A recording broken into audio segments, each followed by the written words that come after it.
about to get underway. It does so now, and it's a good start this time from the car on pole position, which wasn't the case earlier on. And so it is the 47 car of James Coleman that leads. The Welsh flag is dropped to get the 10-second penalty driver away. And here is the leader, challenged by John Walker there, who went a bit deep into the corner, ran a little bit wide, but has held on to second place with, it looks like, Roger Coy, is it? Into Callum McLeod. Callum Lockie, even the Roger Coy car, into third position.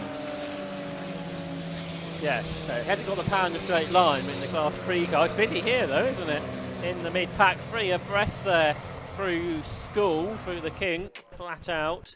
But Walker extremely loud on the brakes. He's not going to make the corner. He's going to make the corner, is John Walker. But someone that doesn't, that's the 944 Turbo out there, Jamie McHugh, who had a good race earlier. He's going to drop to the back, therefore. He's had that spin up at Rocket. But for the leader, that's James Coleman. But yeah, John Walker, the former Caterham man, was late on the brakes there to get close to the leader. Then Callum Lockie there in third position in this car that he used to use for coaching, but Roger Coy decided he would like to go racing with it with Callum, so they're doing a race apiece today. In the top 3, not separated by very much at the end of the first lap, just 1.6 seconds. Then Sam Callaghan comes through there in fourth position. Yep, so they're making their way around the second lap of the race. That's Walker under pressure from Callum Lockie there in number 60, leading his class. Looks like Philip Waters might have got involved in something, because he's come through right at the back, even behind Andrew Peck, who had that penalty. Yes. And Ivor Mayers is a bit further back than where he should have been too, really. Yeah, so Carl Rossin is leading the class 4, good to 145 brake horsepower per tonne cars. It's a nice shot of the cars as they head up towards Rocket once again. This on the second lap of the race. 12 3/4 minutes of it left to go. See some cars alongside one another there as they head into the left-hander. We're now watching these cars from our vantage point at the top of the hill. It looks like there is a bit of a shuffle going on. The number 9 car is in a big scrap there with 35. So that's Daniel Craig, but it's the 9 car of Chris Campbell, who is 57 years of age, from Gornal in the West Midlands, although from Derbyshire originally. Big rugby fan, and he started racing approximately 10 years ago, but has never done a full season so far. Hasn't Chris Campbell. James Coleman, the leader, just equalled his lap from earlier, 1 minute 17.38. He's 1.6 seconds ahead of John Walker. But Chris Campbell, who you mentioned, must have made a really good start, because he started, I think, on the 5th row of the grid. But he runs there in 5th place, just ahead of Daniel Craigo and Tom McHugh. So you've got these similar cars. You've got the 290-44s and the 968, all in Class 3. And Ed Sampson, another 968, is joining in as well in this front-engine Porsche battle as they head through School and then uphill towards the left-hander at Rocket, the hard braking area. But it's Campbell hanging on there, who you were just telling us a little bit about. Yeah, and he's had a rough couple of years. He spent 7 months in hospital isolation fighting leukemia in 2021. He's only raced there for last year. That year was Brands Grand Prix. And then just before this season kicked off, he got a deep vein thrombosis, from which he had 6 months off. So this is his first race this season. So he's doing all right. Had a good race earlier on as well. He was 10th in the earlier race, and a little bit further up the order this time, trying to keep a cast of 4 or 5 cars at bay, including Daniel Craigo, Tom McHugh and Edward Sampson here. Yeah, majority of them all in the same class, battling for second in class behind Callum Lockie. And I don't think they should expect to be near Callum Lockie, the very experienced man, but they're having this great battle to be best of the rest within that class, which features these front-engine machines. And the Class 1 car that's off at the start, Jamie McHugh, is working his way through, so he's probably got the pace to pass all these cars, I would have thought. Yeah, he finished 4th in race 1, so he should do, shouldn't he, really? Yeah, that's right. Campbell's had a big slide there, hasn't he, as they go through Church, and that's going to give Craigo the opportunity, I think, as they head uphill to challenge. Craigo's won the last He won the last couple of meetings in this class at Fruxton and at Snetterton, but they're side by side. So they both tried to break late, but Chris Campbell's doing a great job here, isn't he? So it's great to see him on the mend and enjoying himself at Anglesey with this battle that he's heading amongst these similar cars around him. Oh, but he's gone a little bit wide perhaps at Peel, but that'll give him the inside line for the first part of the corkscrew, so that shouldn't work too badly for him. Really good scrap this, isn't it? And Campbell doing a good job of holding everybody up here, but he's going to have McHugh trying to come through before much longer. Jamie McHugh, that is, in the 25 car. So we'll see how that shapes up. They come over the line again. That's to complete lap number 4 of the race. There's 1, 2, 3, 4, 5. There was really 6 cars involved in this, including Jamie Harvey in the number 40 car at the back of that group. The 39-year-old director from Cardiff, who started racing 4 years ago, and he bought that, or built that Boxster, I should say, in lockdown. I suppose he had to find something to do with his time.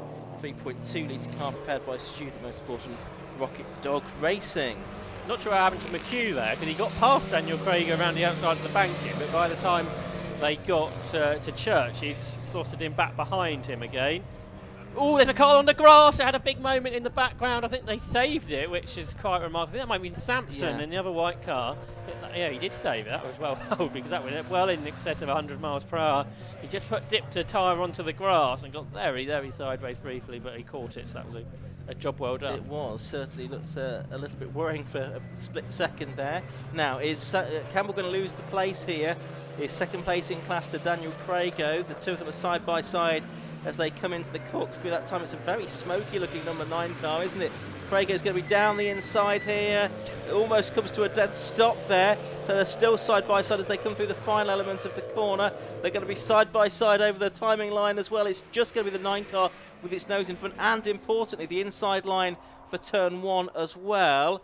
Here they come. It looks like Jamie McHugh's going to get through as well there. Although, is the 9 car a little bit too wide? There's 3 of them side by side as they head to the banking. McHugh's car should be the fastest, but they're heading into a braking zone, so that doesn't really matter. So it's Crago now that's gone through, and Campbell's lost a couple of positions. Yeah, I think he backed out of that, didn't he? He was going to get very tight into the banking. And McHugh hasn't got the better of Crago there, has he? Although out of the corner, Crago runs wide. So McHugh's turbocharged Porsche 944, is he going to finally get into 5th place here? Through school he has, so he's through into 5th. He's got himself up ahead of Daniel Crago. Importantly in all that, got past Chris Campbell as they turn their way here into Rocket. Now it's side by side behind them between Tom McHugh and Ed Sampson. Sampson is making the move work. Meanwhile, there could be a battle for the lead coming on, because John Walker set a couple of fastest laps and is just 1.7 seconds behind James Coleman. In the earlier race, James Coleman won by 15 seconds. But this race, he's got the attention from John Walker and of Callum Lockie, who aren't very far behind. Yes, they're just heading on to the back stretch now for the 7th time. We're watching this group of cars coming through to complete lap number 6. And it is a different order now, of course. It is Jamie McHugh ahead of Daniel Crago and Chris Campbell. So that sort of flipped around from the order it was a lap ago. 6.5 minutes left, so into the second half of this race now. Edward Sampson 8th, Jamie Harvey 9th, Tom McHugh, the rear of this group in 10th place. And again, Andrew Peck has come through nicely from the back up into 11th place. And we should say in Class SP4, Carl Rossin still ahead. He's 7 seconds clear of Ivor Mares, and it looks like he's lapping faster than Mares as well at the moment. That was a slow lap from Mares last time round. Yeah, we didn't see Carl Rossin in the earlier race, did we? So he's showing his speed in this one. The leaders have just gone through to complete another lap as the battle for 7th continues at Rocket. And it might be another place loss here for Chris Campbell, who's been making these really good starts today, but he might drop off of a class podium there, because I think Edward Sampson could have got ahead of him. Meanwhile, the lead gap, what's that? It's 1.5 seconds now, with a third of the race still to go.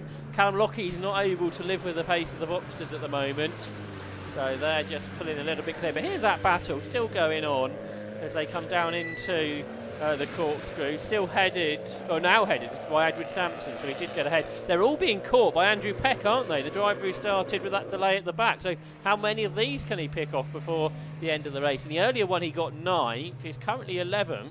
but he's lapping a good couple of seconds quicker than these cars ahead of him now. Be interesting to see exactly what he can do. So that's Peck in the number 68 car, just closing in on this group. 56 car of Tom McHugh is the one that's immediately ahead of him. Peck in the 968 and Tom McHugh in the 944 S2. 4 3/4 minutes to go. Round Church they come, and Peck we should see here demonstrating. Well, we'll see him demonstrating some superiority there. They're of course in the same class. So will he be able to get through and past Tom McHugh? Not yet, he can't. As those leaders turn their way through Rocket once again. Coleman leading by 1.39 seconds now from John Walker. So the gap coming down little by little every lap. That's the 9 car of Campbell with 40 Harvey behind him. Then it's McHugh, and then it's Peck, still in that same order. Yeah, that's right. So that's going to go to the end, and Peck find a way through on these for the end. James Harvey hasn't made the progress we thought he might have done, because he did finish 6th in the earlier race, and he's not been able to get past this front engine battle at all as they work their way through turn 1. He's ahead of Tom McHugh now, but that's the only one he's really passed. And McHugh might lose this place into the banking to Andrew Peck, and he does get through, so the top 10 now for Andrew Peck as they turn their way through. As the leaders come across the line with it looks like another reduced gap to the eye, and as the screen refreshes, it's 9/10 of a second because another fastest lap from John Walker, 1 minute 16.84. I'm just starting to wonder if John Walker did do both of these races or whether Christian's had a go, because it's going over 2 seconds a lap faster than in race 1, which either means he's made a big improvement, or who we believe to be driving the 2 races may not have been the case. Yeah, well, we were advised it would be John in both, but it could well be that Christian has driven it in this second race, and he's the younger member of the family. He's only, what is he, 18 years old is Christian, just going into his first year at Loughborough University, and good luck to him with that. And he's in this 2001 Porsche Boxster S. Of course, their picker is their mum, Anne Walker. And Charles Ivey Porsche has done lots of preparation work on that particular car. The car we're watching, though, is just turning its way through. That's the Leeson car, number 55, turning its way through this corkscrew. Behind this group is where the leaders come through. So the leaders come out of the corkscrew. James Coleman ahead of, we'll go with John Walker, as that's who we're being told is at the wheel, as they turn their way through a second apart. Here they are then. They've pulled 5 seconds away now from Callum Lockie, so he hasn't quite managed to make a position during the course of this race. But it's Coleman and Walker. With traffic to deal with over the last 2 laps of this race, we started the penultimate lap. Through Church Corner they go. And the first car they're going to lap in this group is the Fernando Coutinho Boxster, I think. Yep. As they head up towards Rocket for the 11th time. Yes, with a minute and a half to go in this race. Philip Waters just going past our commentary box, still at the back of the Class SP4 group, in 16th place overall, 3rd within that class. There's the very smoky car, it must be Chris Campbell, is the number 9 car, trying to keep, I think Tom McHugh that was at bay, and Andrew Peck haven't got ahead of them now.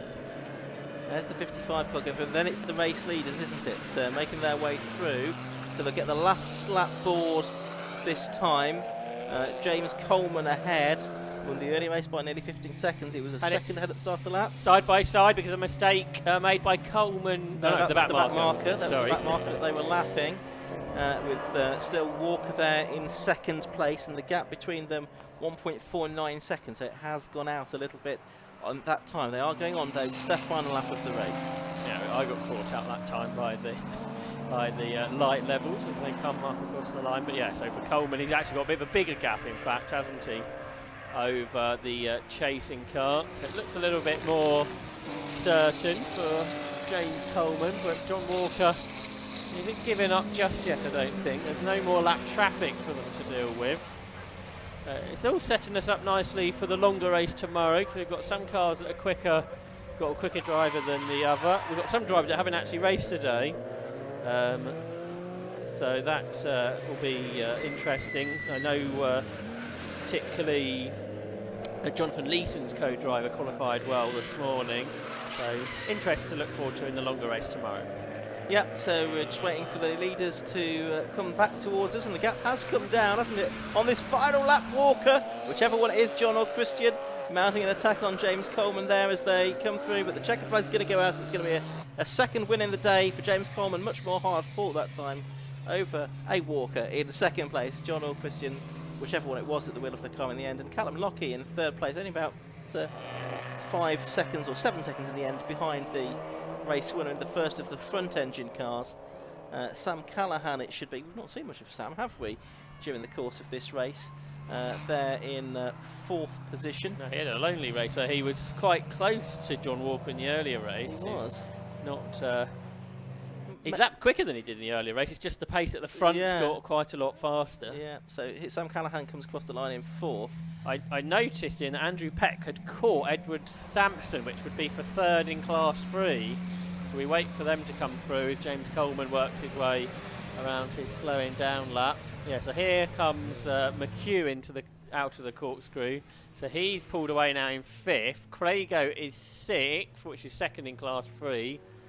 And then there is the gap, and it is Andrew Peck. He's got himself up ahead of Edward Sampson on the very last lap to get onto the class podium. So a hard-fought drive there, and well driven by Andrew Peck to get what would be seventh overall. Seventh overall, Sampson eighth, James Harvey ninth, and Chris Campbell will round out the top 10. Oh no, actually Tom McHugh gets ahead of him on the run up, and Campbell therefore the last finish within the class, having been second in that class for a good chunk of the race. That group, and if they have good racing over 40 minutes tomorrow, they're going to be interesting to watch.